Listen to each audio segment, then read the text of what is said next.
This is a chance to bring our dreams to reality. Okay. ዛሬ ደግሞ አንድ ክስተት አስቃኛችሁ ነው። ለብዙ ኢትዮጵያውያን ወጣቶች ተነሳሽነትን የፈጠረ ሁነት ነበር። የኛ ልጆች ስለሆኑ ለኢትዮጵያውያኖች አልኩ እንጂ አስገራሚነቱ ለመላው ዓለም ነው።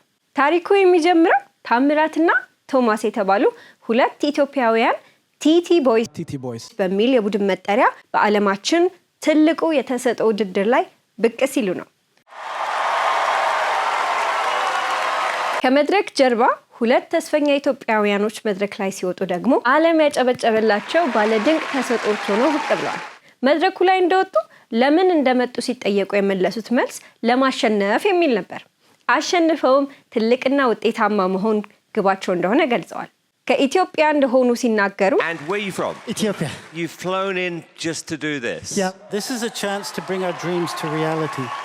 ታዳሚው ላይ የነበረው ተመስጦና ጉጉት ለሀገራችን ትልቅ ክብር ነው።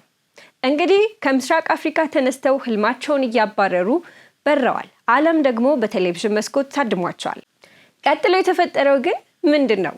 ብዙዎች ባለማመን አይናቸውን አፍጥጠው አገጫቸው እየወደቀ እስኪመስል ድረስ አፋቸውን ከፍተው ሀስማት እንጂ እውነት የማይመስለውን ትዕይንት ልባቸው እንደተሰቀለ መታደም ጀመሩ።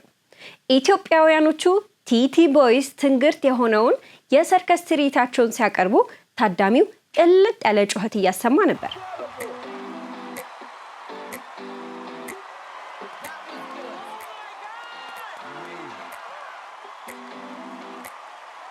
ዳኞቹ ከመቀመጫቸው በመነሳት አድናቆታቸውን እየገለጹላቸው I mean, it's difficult to put into words. I mean, I think we all felt the same way, which is we've never seen anything like this. It's so hard, seriously hard, so exciting.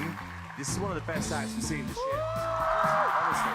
እውቁና ገናናው ልዩ የተሰጥኦ ዳኛ ሳይመን ኮል ስሜቱን ሲገልጽ በዚህ ዓመት ካየናቸው የልዩ ተሰጥኦ ተወዳዳሪዎች በሙሉ ይሄኛው የላቀ ነው ሲል አሞካሽቷቸዋል። TT Boys, unbelievable. First of all, you just shocked the world.